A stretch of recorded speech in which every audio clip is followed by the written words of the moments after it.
En la presente lectura empezaremos con el método de convolución. El principio del método de convolución es el siguiente. En algunas distribuciones de probabilidad, la variable aleatoria a simular y puede generarse mediante la suma de otras variables aleatorias x, de manera más rápida que a través de otros métodos, como es el caso del método de la transformada inversa. Entonces, este es el principio del método de convolución, que si yo quiero generar una variable aleatoria y, necesitaré de la suma de varias variables aleatorias x. Por ejemplo, aquí puede ir desde x1 hasta xk. Yo tendría que sumar k variables aleatorias de tipo x. Entonces, este método de convolución, como lo mencionan, genera variables aleatorias de manera más rápida y aparte genera variables aleatorias de distribuciones de probabilidad que el método de la transformada inversa, por ejemplo, no puede generar. Aquí nos dice que las variables aleatorias de 4 de las distribuciones más conocidas, como la Erlang, la normal, la binomial y la de Poisson, pueden ser generadas a través de este método, como se verá a continuación. Este método puede generar variables de tipo Poisson, pero ya vimos en el método de la transformada inversa que, aunque es más largo, se recomienda que sea el método de la transformada inversa porque es más exacto.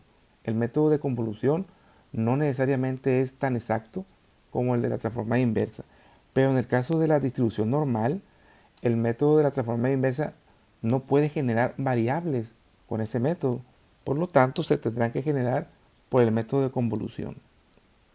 Aquí tenemos la primera distribución, que es la distribución de Erlang, en donde la distribución de Erlang es muy similar a la distribución exponencial. La única diferencia con la distribución exponencial es que la distribución de Erlang tiene un parámetro k, que es el parámetro de forma, que cuando ustedes vieron esa distribución de probabilidad en el curso de probabilidad y de estadística, se dieron cuenta que es una distribución que se aproxima a la exponencial. Pero como lo acabo de mencionar, la única diferencia es que la distribución de Erlang tiene un parámetro k, que es el parámetro de forma. Entonces, aquí el principio es que voy a generar una variable aleatoria y a partir de la suma de k variables x. En este caso sería la representación así. Y es igual de x1 hasta xk, haciendo la suma de todos esos factores. Ahora bien, como dijimos que la distribución de Erlang es una aproximación a la distribución exponencial, recuerden que el generador de la distribución exponencial, que sería xi, va a ser igual a menos 1 sobre lambda, que multiplica al logaritmo natural de 1 menos el RI. Este es el generador de la variable aleatoria x exponencial. Ahora bien, como sabemos que la distribución de Erlang se parece mucho o se aproxima a la distribución exponencial, vamos a sumar k variables exponenciales. Esto hace que y sea igual a menos 1 sobre lambda. Pero recordemos que la distribución de Erlang tiene el parámetro de forma k, que se multiplica por el valor de la lambda. Entonces ahí se va a transformar a la distribución de Erlang haciendo una aproximación de la distribución exponencial. Entonces esa es la única diferencia y paso los factores tal cual como se generan en la distribución exponencial. Pero es una suma de k variables. Por lo tanto, aquí sería menos 1 sobre k lambda, logaritmo natural de 1 menos el R2. Aquí el RI es el R1. Menos, y tenemos más factores, hasta llegar a menos 1 sobre k lambda, logaritmo natural de 1 menos el RK. Es decir, que la distribución de Erlang se representa como una distribución K-Erlang, en donde K, como les decía, es la forma de la distribución de probabilidad. Por lo tanto, yo puedo tener una distribución 5 Erlang, en donde aquí K es igual a 5, por lo que tendría que sumar 5 variables aleatorias exponenciales. En este caso es una representación general. La suma va desde 1 hasta K. Ahora bien, si yo factorizo eso, me quedaría menos 1 sobre k lambda, que es el factor común, que multiplica al logaritmo natural de 1 menos el R1 más logaritmo natural de 1 menos el R2 y todos los factores hasta el logaritmo natural de 1 menos el RK. Factorizando todavía más o simplificando más la expresión, me va a quedar menos 1 sobre k lambda.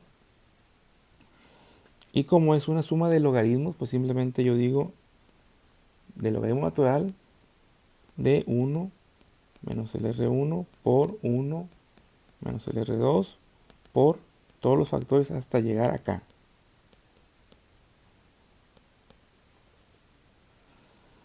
Y por último, y pues va a ser igual a la generadora de una expresión de tipo Erlang.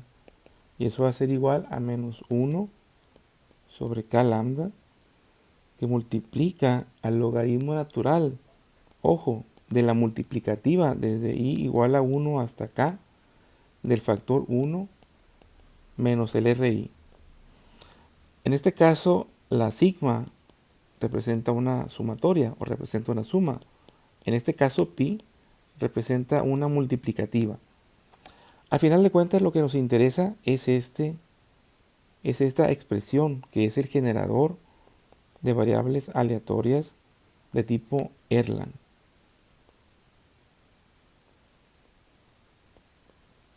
Ahí tenemos el generador Erlang. Muy bien, ahora vamos a aplicar ese generador a un problema en específico. Aquí tenemos que el tiempo de proceso de cierta pieza sigue una distribución 3 Erlang. Aquí nos está diciendo que es una distribución de Erlang y que tiene una forma de 3. Por lo tanto, aquí K es igual a 3. Luego nos dice con media de 1 sobre lambda de 8 minutos por pieza. Aquí en este problema lo que se va a simular es el tiempo de proceso de cada pieza.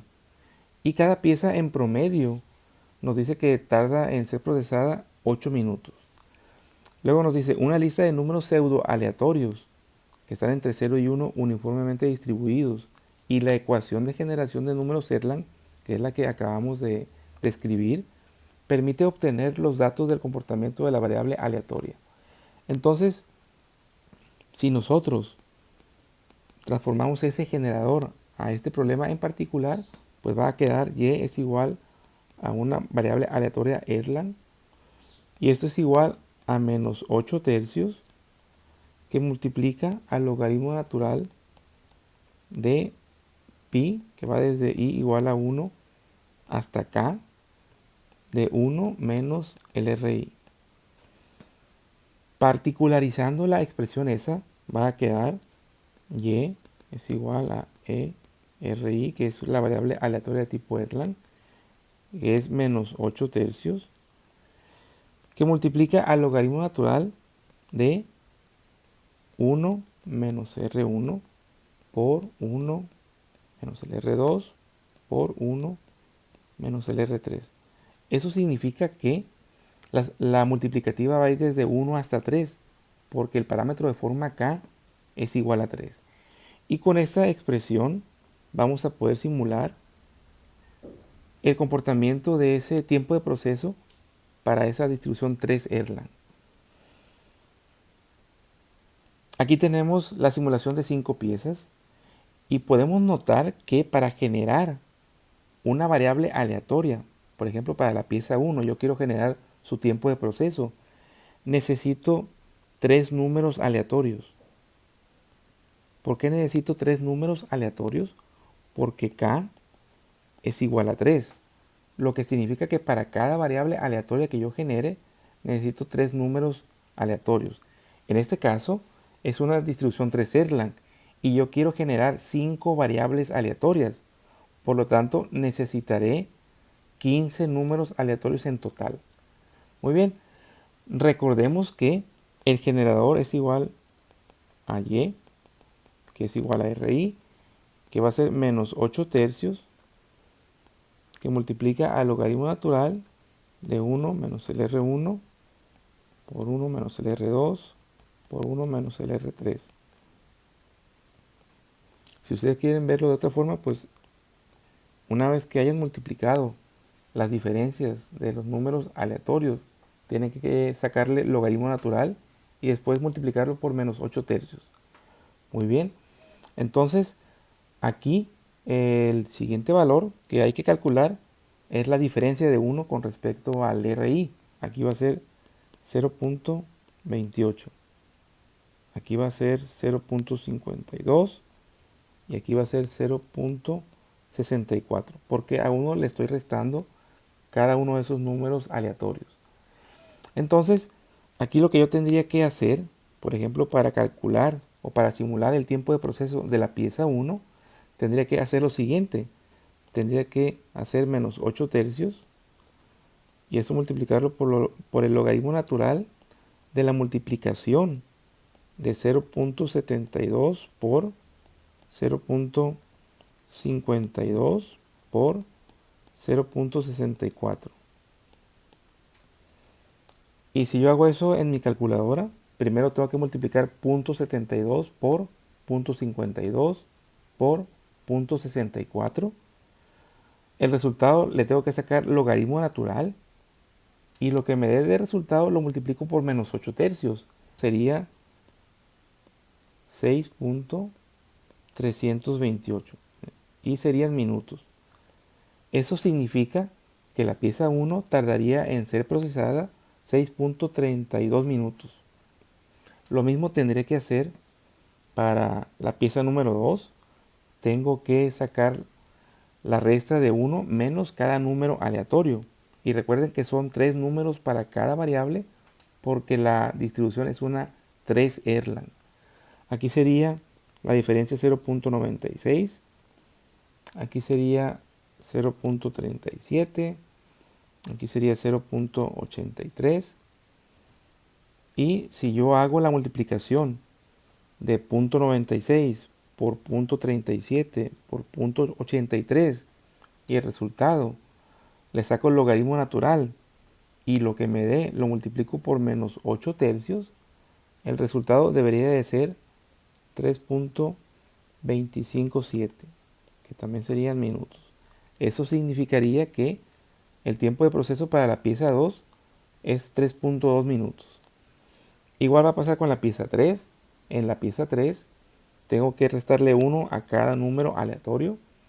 El primero sería 0.04, el otro sería 0.12 y por último sería 0.03. Aquí para calcular el tiempo de proceso es la multiplicación de esos tres números, 0.04 por 0.12 por 0.03, se le saca el logaritmo natural y se multiplica por menos 8 tercios. Y el resultado debe de dar 23.58 minutos. Eso significa que la pieza 3 tardará 23.5 minutos en ser procesada. Para la pieza 4, saco la diferencia de 1 con respecto a cada número aleatorio. El primero sería 0.35, el otro sería 0.44 y el último sería 0.50. Para calcular su tiempo de proceso simulado, tengo que multiplicar esos tres, que sería 0.35 por 0.44 por 0.50. Se le saca el logaritmo natural y se multiplica por menos 8 tercios. Y eso debe dar como resultado 6.83 minutos. La pieza 4 tardará 6.8 minutos en ser procesada. Por último, la pieza 5. Ya tengo mis tres números aleatorios para hacer la diferencia con respecto a 1. Y el primero va a ser 0.77, el segundo va a ser 0.09 y el tercero va a ser 0.21. Tendré que multiplicar esos tres números, sacarles el logaritmo natural y multiplicarlo por menos 8 tercios para que me dé 11.27 minutos. Y así para cada valor de x a simular. En este caso es muy importante notar el valor del parámetro k. Define cuántos números aleatorios debo de generar para cada variable. En este caso, supongamos que hubiera sido una k igual a 5. Es decir, que la distribución Erlang hubiera sido 5 Erlang. Ahí tendría que haber generado 5 números aleatorios. ¿Qué pasaría si yo quiero simular 10 piezas? Es decir, desde la pieza 1 hasta la pieza 10 y que sea un k igual a 5. Significa que para cada variable necesitaría 5 números aleatorios. Por 10, en total necesitaría 50 números aleatorios para poder hacer la simulación de ese tipo.